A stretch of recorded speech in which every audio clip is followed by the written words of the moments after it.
সাথে সিরিজে যুক্ত করেছি, কয়েলের সাথে সিরিজে যুক্ত করেছি, তাহলে একটা কয়েলের মধ্যে যেন কি কি থাকে, একটা রেজিস্টর থাকে আর একটা কি থাকে, ইন্ডাক্টর থাকে। এই যে এটা আর আর এটা কি থাকে, এল, তাই না?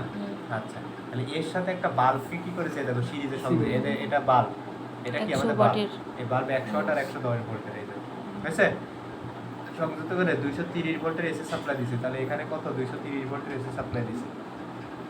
আচ্ছা, মানে বলছে সার্কিটের টোটাল পাওয়ার ও কি বের করো, টোটাল পাওয়ার বের করো, পাওয়ার ফ্যাক্টর নির্ণয় করো। সার্কিটের টোটাল পাওয়ার বের করো, পাওয়ার ফ্যাক্টর।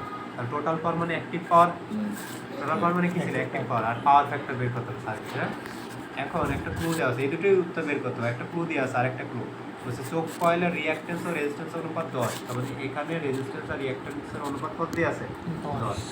এটা আছে ক্লু। ঠিক আছে, যে এইটা আর এইটা রিঅ্যাকট্যান্স, রিঅ্যাকট্যান্স মানে এল না, কিন্তু রিঅ্যাকট্যান্স মানে এক্সেল, তাই না? ইন্ডাকটিভ রিঅ্যাকট্যান্স, ক্যাপাসিটিভ রিঅ্যাকট্যান্স, তাহলে রিঅ্যাকট্যান্স মানে কি এক্স, তাহলে এখানে এল আছে মানে কি এক্সেলটা এখানে রিঅ্যাকট্যান্স, তাহলে এর অনুপাত কি হবে 10। এবার আসে তাহলে কি বের করতে হবে, টোটাল পাওয়ার আর পাওয়ার ফ্যাক্টর নাকি, এই যে পাওয়ার ফ্যাক্টর। ওকে, পাওয়ার ফ্যাক্টর মানে কি cos থিটার মান, আর টোটাল পাওয়ার মানে কি হয় VI cos থিটা অথবা কি I স্কয়ার আর যে কোনো একটা দিয়ে বের করতে পারবে। তাহলে এবার আসো এই অনুপাতটাকে এইভাবে ধরবে, রিঅ্যাকট্যান্স আর রেজিস্ট্যান্স। হ্যাঁ, দুইটার রিঅ্যাকট্যান্স অনুপাত। হ্যাঁ, রেজিস্ট্যান্স অনুপাত, অনুপাত মানে কি ভাগ, তাহলে ভাগ না, তাহলে এরকম না, এক্সেল বাই আর না জেড না আর রিঅ্যাকট্যান্স আর রেজিস্ট্যান্স এটাতে ইম্পিডেন্স বলে, ইম্পিডেন্স মানে জেড, রেজিস্ট্যান্স মানে আর, তাই না? 10 বুঝছো তো? এখানে কি রেজিস্ট্যান্স আর দিয়ে প্রকাশ করবে, ইম্পিডেন্স কি দিয়ে জেড দ্বারা প্রকাশ করবে। ওকে, তাহলে আসি প্রথম ক্লুতে, যে এক্সেল আর আর এর অনুপাত কত 10। ওকে, এক্সেল আর আর এর অনুপাত কত 10, এটা দেওয়া আছে। তাহলে এবার এটা ওদিকে গুণ করে দিলাম, এবার এখানেও আই গুণ করলাম, এর সাথেও কি আই গুণ করলাম, দুই পাশে কি গুণ করেছে আই, কারেন্ট, কারণ এটা সিরিজ পথে একটাই কারেন্ট প্রবাহিত হবে, তাই না? এদিকের কারেন্ট হলে এদিকের কারেন্টও কি তাই। তাহলে এবার যখন এই দুই পথে কারেন্ট গুণ করে দিছো, তাহলে এখানে গেছে আই এক্সেল, এখানে 10 তো 10 ছিল, এখানে গেছে আই আর সি। তাহলে আই এক্সেল মানে কারেন্ট গুণ রেজিস্ট্যান্স, এটা কি কার এক্সেলের রেজিস্ট্যান্স, তাই না? তাহলে এটা যদি গুণ করো তাহলে এইটা পাবা ইন্ডাক্টরের ভোল্টেজ, আর কারেন্টের সাথে রেজিস্টর গুণ করলে এটা পাবা রেজিস্টরের ভোল্টেজ, আর এখানে 10 আছে 10। বুঝছো? মানে কোনো কিছুর ভোল্টেজ মানে কি কারেন্ট গুণ ওর বাধা, তাহলে তোমার ইন্ডাক্টরের রেজিস্ট্যান্স মানে কি কারেন্ট গুণ ইন্ডাক্টরের বাধা, তাই না? রেজিস্টরের বাধা গুণ কারেন্ট করলে কি পাবা, রেজিস্টরের ভোল্টেজ পাবা এরকম এখানে। আচ্ছা, তাহলে এখন এই যে VL সমান সমান 10 VR পেলাম, পাইছি? এখন আসো, আমরা জানি এই যে এই পুরো সার্কিটে কারেন্ট সেম, তাহলে এই যে বাল্ব, এই বাল্বের পাওয়ারও দিয়ে আছে, বাল্বের কি ভোল্টেজও দিয়ে আছে। তাহলে বাল্ব সবসময় মনে রাখবা, বাল্বে কি হয়, বাল্ব সবসময় হবে, বাল্বের মধ্যে সবসময় রেজিস্ট্যান্স থাকে শুধু বৈশিষ্ট্য, আর অন্য কোনো কিছুর বৈশিষ্ট্য থাকে না। বাল্বের মধ্যে শুধু কি থাকে বাধা হিসেবে রেজিস্ট্যান্স, না কোনো ইন্ডাকটেন্স থাকে না কোনো ক্যাপাসিট্যান্স থাকে। তাহলে শুধু রেজিস্ট্যান্স থাকলে এটা আমরা ডিসির মতো চিন্তা করতে হবে। হ্যাঁ, ডিসিতে তো শুধু রেজিস্ট্যান্স ছিল, এখানে কি এলসির বৈশিষ্ট্য ছিল না, তাহলে শুধু আর ছিল। তো ওই ক্ষেত্রে আমি পাওয়ারের কি একাধিক সূত্র পড়েছিলাম, এখানে পাওয়ার 3 প্রকার আছে, কিন্তু এখানে পাওয়ার একটাই ছিল, যে P সমান সমান VI অথবা I স্কয়ার আর অথবা কি V স্কয়ার বাই আর। এখানে কোনো cos থিটা sin থিটা কি ছিল না ডিসিতে। তাহলে এই ক্ষেত্রে বাল্ব যেহেতু ডিসি মতো চিন্তা করতে হবে, তাহলে এর ক্ষেত্রে পাওয়ারটা আমার শুধু VI বা I স্কয়ার বা V স্কয়ার আর চিন্তা করতে হবে, তাই কিনা? তাই তো? তাহলে এখন এইখানে যদি এর সূত্র দিয়ে কারেন্ট বের করতে পারি, এর কারেন্টও যা পুরো সার্কিটে কারেন্টও তাই, কারণ আমার কি এখানে কি কারেন্ট সিরিজ সার্কিট, তাই এখান থেকে কারেন্ট বের করব। তাহলে এর ক্ষেত্রে আমি লিখতে পারি P সমান সমান VI। হ্যাঁ, তাহলে এখানে V এর মান আছে কত 110, I এর মান আমি বের করব, আর P এর মান আছে কত ওয়াট 100 ওয়াট। অতএব I সমান সমান কি 100 ডিভাইডেড বাই 110। তাহলে এটা করলে তুমি কি পাবা, কারেন্ট পাবা। আর এই কারেন্টটা এর মধ্যে দিয়ে যাচ্ছে মানে পুরো সার্কিটে যাচ্ছে, তার মানে এর মধ্যে কারো কারেন্ট আমরা পেয়ে গেছি। বুঝা গেছে জিনিসটা? আচ্ছা, এখন আসি আমরা, এবার কি লিখছি দেখো খেয়াল করো। তাহলে আমি এখানে কারেন্ট বের করে স্টপ হয়ে গেছি। এখন আমার লাগবে টোটাল পাওয়ার। টোটাল পাওয়ারের সূত্র কি VI cos থিটা, তাই তো? এর মধ্যে আমার শুধু কারেন্টের মান আছে 0.909, ঠিক আছে? এই যে এটা আছে, আর ভোল্টেজের মান আছে 230 আছে, এই যে দেওয়া ছিল প্রথম আছে, কিন্তু আমার cos থিটার মানটা নেই, মানে এক কথায় থিটার মানটা নেই। এইটা হলে আমি পাওয়ার বের করতাম, মানে আমার একমাত্র বাধা আছে কার মান, থিটার মান, ঠিক আছে? একমাত্র কার মান বাধা আছে থিটার মান। অথবা ভাই আরেকটা সূত্র দিতে পারি I স্কয়ার আর, এটা দিতে পারি না? তাহলে এখানে আই এর মানটা আছে 0.09, কিন্তু আর এর মান কি আছে? কারণ আর এর মান আর এখানে যে আর এর মান আবার এর মধ্যে আর এর মান, এই দুটো আর এর মান, মানে এটা তো আমি পুরো সার্কিটের পাওয়ার বের করছি না। তাহলে পুরো সার্কিটে আর কোথায় কোথায় আছে? একটা কয়েলের মধ্যে আর আছে, একটা একটা এই বাল্বের light মধ্যেও কিন্তু আর আছে। তাহলে এই টোটাল পাওয়ার মানে কি? এখানে টোটাল রেজিস্ট্যান্স হবে পুরো সার্কিটে, বুঝা গেছে? তো এখান থেকে নিয়ে রেজিস্ট্যান্স পাইলা তুমি, এই পাওয়ার আর কি করে কারেন্ট এই ভোল্টেজ ভাগাভাগি করে নাই তুমি পাইলা এই যে এই সূত্র দিয়ে ভি স্কোয়ার বাই আর, কি সমান সমান কি ভি স্কোয়ার বাই, পির মান আছে ভির মান আছে, আর এর মান নেই পাইলা। কিন্তু এখানকার আর এর মান পাচ্ছ আপাতত না। কোনোভাবে, তাহলে কি তোমার এই সূত্র দিতে বাধা না? তাহলে আরেকটা সূত্র আছে কি ভিআই কস থিটা, এইটা দিতে পারো, কিন্তু তোমার আবার এটার মানটা কি করা লাগবে? বের করা লাগবে। এই একটা ঝামেলা হয়ে গেছে। ঠিক আছে, অঙ্ক ছোট বাট এই একটা প্যারা। এখন তাহলে আমরা আর এর মান এই থিটার মান কিভাবে বের করব? থিটার মান এখন বের আমি করতে যদি এখানে এক্সেল বাই করি জেড করি, এক্সেল এর মান বের করতে পারবো। দুইটা মানে আসল না, 2 পাই এফ ফ্রিকোয়েন্সি দেওয়া আছে, এল এর মান দেওয়া ছিল না। আর আর এর মান দিয়া আচ্ছা, আর আর এর মান কি বেশি তোমার শুধু কয়েল বলা আছে আর কিছু বলা নেই। কয়েল মানে তুমি কি আর আর জেড এর মিশ্রণ, কিন্তু এখানে ওর মান কত সেগুলো তো বলা নেই, বুঝছো জিনিসটা? তাহলে এখন কি করতে হবে? এখন নেক্সট উপায় আছে আমাদের ভেক্টর চিত্র আঁকা। দেখো ভেক্টর এইটা এখন তোমাদের একটা নতুন তাইলে তাহলে দেখো সহজ, কোনো কঠিন না। তুমি জানো যে ভূমি বরাবর রেজিস্ট্যান্স যায়, উপর নিচ বরাবর ইন্ডাকটেন্স বা ক্যাপাসিটি রিঅ্যাক্ট যায়, আর এই বরাবর টোটাল থাকে, তাই না?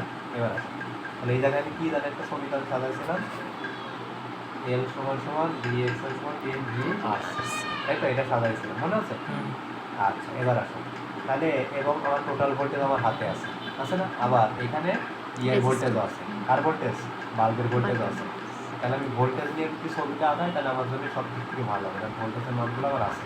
আর সিরিজ আমরা ভোল্টেজ চেঞ্জ হয় তো এই জন্য ভোল্টেজ দিয়ে ছবি আঁকাই, সিরিজ তো কারেন্ট চেঞ্জ হবে, তাহলে কারেন্ট নিয়ে আমার ছবি হবে না, কারেন্ট সবার সমান হবে, মানে এক দাগে হবে, ঠিক আছে? কিন্তু ভোল্টেজ কম বেশি হবে।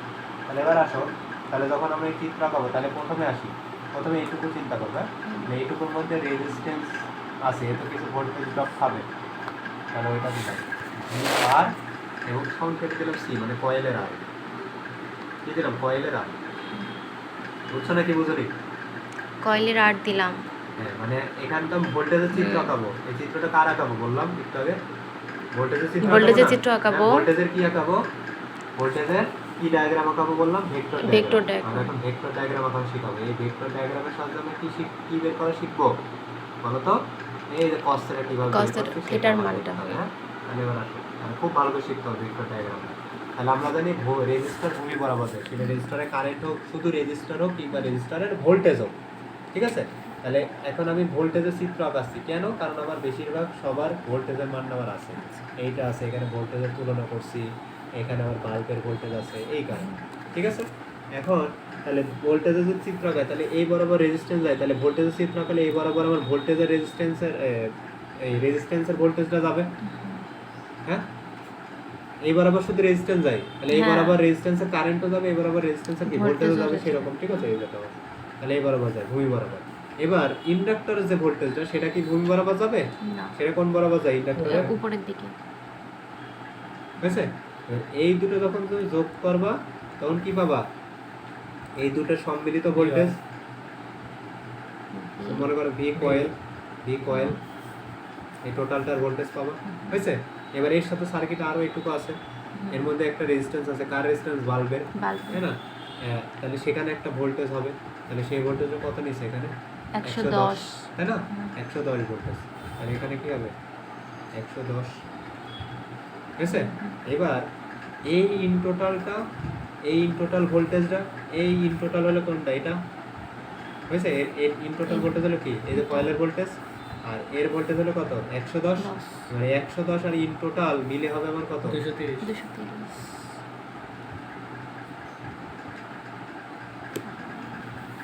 বুঝা গেছে জিনিসটা?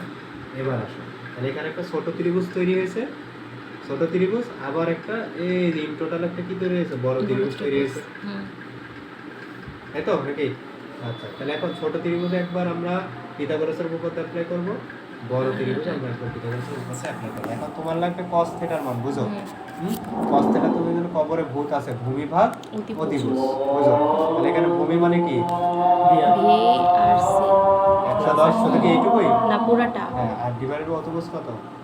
230 তাহলে জাস্ট বিআরসি এর মান এখান থেকে বের করলে তুমি এখানে বসালে cos θ মান পেয়ে যাচ্ছ। বোঝা গেছে জিনিসটা? তাহলে এবার বের করি। তাহলে প্রথম কাজ আমার ছোট ত্রিভুজ দিয়ে। তাহলে এই ত্রিভুজে পিথাগোরাস উপপাদ্য দিলে অতিভুজ স্কয়ার, এখানে এটা অতিভুজ সমান, BRC স্কয়ার প্লাস তাই তো? তাহলে এটা থাকলো আপাতত, হ্যাঁ? আচ্ছা। এবার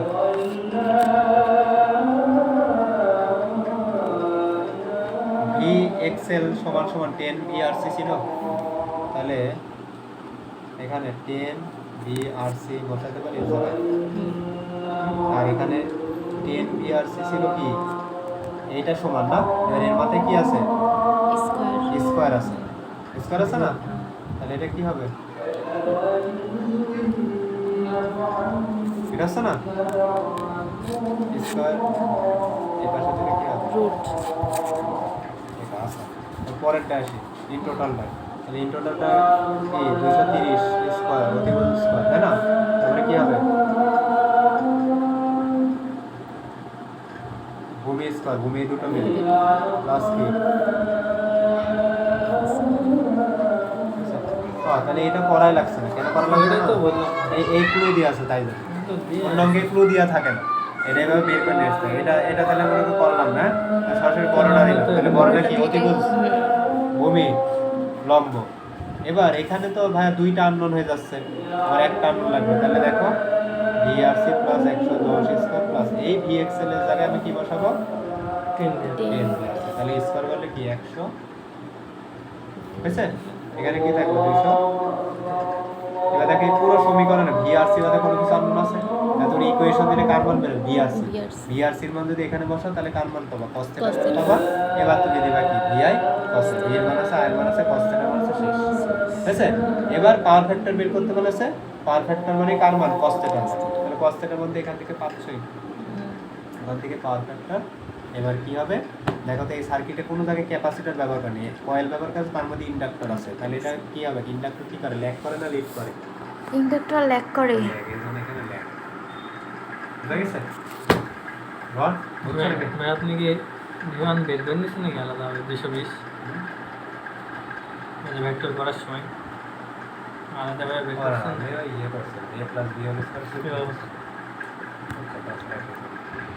তুমি একবারে এটা না দিয়ে ওই একবারে ইয়ে দিয়ে করতে পারবে, সলভ ফাংশন দিয়ে করতে পারবে, ঠিক আছে? এই যে এরকম প্রসেসে তোমার কি করতে হবে, কয়েলের ম্যাথ বা ওই যে ভেক্টরের ম্যাথ গুলো ভেক্টর, ঠিক আছে? আর কোনটা বল, 6 নম্বরের সমস্যা।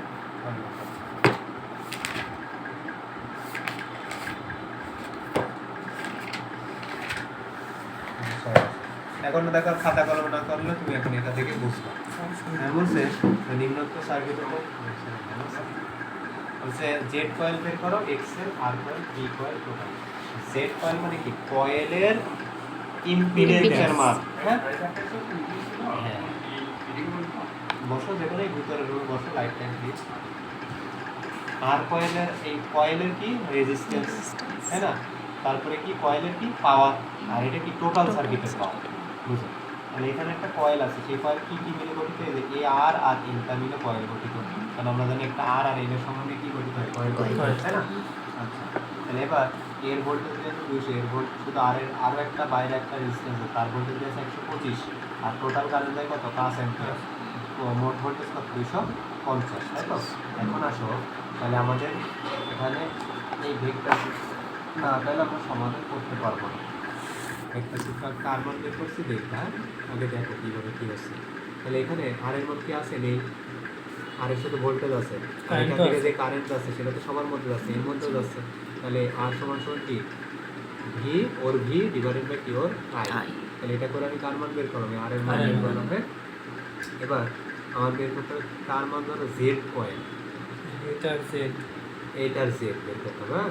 তাহলে এটা জেড যদি তুমি বের করতে চাও, জেড সমান সমান কি ভি ভাগ আই। এর আগে ডিসিতে যেমন আর সমান ভি বাই আছে, এখন জেড সমান ভি বাই আই, তাহলে ভি কয়েলেরটা বের করতে, তাহলে কয়েলের ভি 200, আর এর মধ্যে 5 তো সবার মধ্যে একই কারেন্ট আছে, 5 করলে এটা কার মান পাবো, জেড কয়েলের মান পাবা, তাইছো? তাহলে প্রথমে একটা উত্তর বের করা শেষ, যে জেড কয়েল কত বের হয়ে গেছে, বুঝছেন? আচ্ছা, এবার আসো এখন আমাদের বেশিরভাগ যেহেতু ভোল্টেজের মানগুলো দিয়ে আছে, তাই আমি ভেক্টর চিত্র আঁকাবো কি ভোল্টেজের মান দিয়ে। তাহলে প্রথমে আঁকাবো কয়েলটা, তাহলে কয়েলের রেজিস্ট্যান্স আছে আর ইন্ডাকট্যান্স আছে, তাই না? তাহলে এই দুটো মিলিয়ে ভোল্টেজ দেওয়া 200, কিন্তু ইন্ডিভিজুয়াল ভোল্টেজ কি দেওয়া আছে এই দুটোর আলাদা দেয়। তাহলে তোমার কী করতে হবে, এখান দিয়ে যাবে তোমার কি কয়েলের আটটা, হ্যাঁ, আর এর ভোল্টেজটা, এখান দিয়ে যাবে কয়েলের এক্সেলের ভোল্টেজটা, আর এই দুইজন সম্মিলিত করলে পাবা কত ভোল্টেজ? 200। ঠিক আছে, বাইরে আছে আরেকটা, তার ভোল্টেজ দিয়ে আছে কত? 125। হ্যাঁ, আর এইটা আর এই অংশটা এখন 250 করো, তাহলে পাবা কত? টোটালটা 250। বুঝা গেছে জিনিসটা? তাহলে এবার তার আগের মতো ক্লু দেওয়া নেই, তাহলে এবার ছোট ত্রিভুজে একবার অ্যাপ্লাই করতে হবে, বড় ত্রিভুজে অ্যাপ্লাই করতে হবে। তাহলে ছোট ত্রিভুজে যদি অ্যাপ্লাই করি, তাহলে দেখো আমি ছবিটা এদিকে আঁকাইছি আর এখানে ছবিটা এদিকে আঁকাবো, কোনো একই বিষয়, কোনো সমস্যা নেই। তাহলে এবার ধরো ছোট ত্রিভুজ হবে 200 স্কোয়ার, মানে অতিভুজ স্কোয়ার সমান ভূমি স্কোয়ার প্লাস কি লম্ব স্কোয়ার। তাহলে এবার ভি এক্সেল এর মানটা পরে লাগবে, তাই ভি এক্সেল এর মানটা বের করে, ভি এক্সেল সমান এই প্লাসটা বিকেলে কি হবে? সাথে মাইনাস। বড় ত্রিভুজ এটা, তাহলে বড় ত্রিভুজ এটা অতিভুজ, হ্যাঁ, আর এবার কি ভূমি এই দুটো মিলে ভূমি প্লাস কি হবে? এটা লম্ব স্কোয়ার। তাহলে এখন কি হবে? এটা সমান সমান, এবার এখানে আমি a plus B whole square সূত্র অ্যাপ্লাই করছি, a square plus 2ab plus কি বলো তো বি স্কোয়ার। বা তুমি এখানে ভি এক্সেল এর মানটা এবার তুমি এটা যদি বসাও, 2 স্কোয়ার মাইনাস কি ভি আর এল স্কোয়ার, এবার প্লাস ভি আর এল স্কোয়ার মাইনাস ভি আর এল স্কোয়ার কেটে গেল, বাদবাকি শুধু ভি আর বি করে থাকলো, বাকি সব কিছু জানো। তাহলে এবার তুমি কি ইয়ে দিলেই হয়ে যাবে, তার মান কি দিলে সলভ ফাংশন দিলে তোমার একবারে ভি আর এল এর মানটা বের হয়ে যাবে। এসছে ভি আর এল, ভি আর এল যদি ঠিক 1 নম্বরে বসাও, তাহলে কার মান হবে? ভি এক্সেল এর মান, ভি এক্সেল এর মানও বের আসবে, ভি আর এল এর মান এখানে বসালে কার মান বের আসবে? ভি এক্সেল এর মান বের আসবে। এসছে না? এবার তোমার লাগবে কার মান জানো? এক্সেল এর মান আর কি আর এল এর মান, কারণ তোমার বলেছে যে এক্সেল বের করো আর আর এল মানে কয়েলের আর বের করো, কয়েলের আরটাকে আমরা আর এল লিখেছি, ওরা কয়েল লিখেছে, একই কথা, সমস্যা নেই। তাহলে এখন এক্সেল এর মান যদি বের করতে হবে, এক্সেল এর তুমি ভোল্টেজ পেয়েছো, হ্যাঁ, আর এর মধ্যে কারেন্ট কত যায় তুমি জানো? 5। তাহলে তুমি এখন কি এটা মান বের করতে পারবো না? আবার এখানে তুমি আর এর কি পেয়েছো? ভোল্টেজ পেয়েছো, আর এর ভোল্টেজ কত হয়ে যাবে? 27.5। এই ভোল্টেজ কত? 27.5। এর মধ্যে কারেন্ট যায় কত? 5। তাহলে আর সমান সমান কি ভি ভাগ আয়, তাহলে ভির মান তুমি জানো কত? 27.5, আর আয়ের মান কত? 5। এটা দিয়ে তুমি আর এল এর মান বেরোবে। কিন্তু এই জায়গায় এখানে, হ্যাঁ, এখানে দুইভাবে করা যায়। এক্সেল এর মানে একই সূত্র, এই এক্সের ভি 198.1 ডিভাইডেড বাই এখানে কি হবে? আয়ের মান কত? 5, সবার জন্য 5 হয়ে যাবে। আবার অনেক সময় যেখানে আমার কোণের প্রয়োজন হয়, কোণ, হ্যাঁ, মানে সেখানে আমরা সেখানে অনেক সময় আমরা এখানে অ্যাঙ্গেল নিয়ে আসি, ঠিক আছে, অঙ্কটা পরে দেখবো। এটা আবার সিম্পলভাবে করলে আসছে, আমাদের এখানে আর কোনো চিত্র আঁকানো লাগছে না, কোণের প্রয়োজন।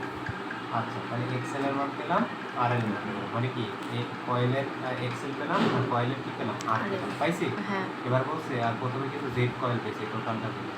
এবার বলছে কয়েলের পাওয়ার বের করো, কয়েলের পাওয়ার, পুরো সার্কিটের শুধু কয়েলের। তাহলে কয়েলের পাওয়ার যদি বের করতে চাও, তাহলে সূত্র হবে পাওয়ার মানে কোন পাওয়ার? অ্যাক্টিভ পাওয়ার, হ্যাঁ, তাহলে ভিআই cos θ অথবা আই স্কয়ার, তাহলে এখানে আই স্কয়ার আর দিলে তো হয়ে যাচ্ছে, কারণ আই এর মান আছে, আই এর মান সবার জন্য কত? 5, আর এখানকার আর এর মান তো আমি অলরেডি বের করেছি, বের হচ্ছে 5.5, তারপর এটা দিলে হয়ে যাচ্ছে। আর তারপর হচ্ছে টোটাল পাওয়ার, টোটাল পাওয়ারের সূত্র এবার কি? টোটাল পাওয়ার সূত্র আই স্কয়ার, আর কিন্তু এবার শুধু কয়েলের আর নীল হবে না, টোটাল এর সাথে কানেক্ট হবে। তাহলে এইটা বাদে এখানে একটা আর আছে, তাহলে ওই আর এর মান প্রথমে বের করে ফেলেছিলাম, 125/5। তাহলে এ আর এ আর যদি এই কয়েলের আর যদি যোগ করি, তাহলে আমার হবে কি? টোটাল আর আই তো সবার জন্য 5। নেক্সট জিনিসটা বুঝতে পারছো নাকি? নট ক্লিয়ার হয়েছে? আর এই যে বললেন ভাই থিটার মান দিয়ে একটা করে দেন, cos θ বা থিটার মান লাগবে বললেন। ও, এটা তোমার ওই অঙ্কগুলো এগুলো ইয়ে করবা, এই কোশ্চেনে পাবা, বিভিন্ন মানে এবারে লাগে না, এই যে এখন এটা আমার মনে নেই, বিভিন্ন অঙ্ক বলতে অনেক অঙ্কে লাগবে। তুমি এবার হচ্ছে এগুলো ছবি তুলে নিয়ে যাবা, তুলে নিয়ে গেলে তুমি নিজে দেখলে বুঝতে পারবে যে আসলে কোনটা কীভাবে হচ্ছে, মানে আপাতত আজ করবো ছবি কালকে। হ্যাঁ, এখন এখন আমার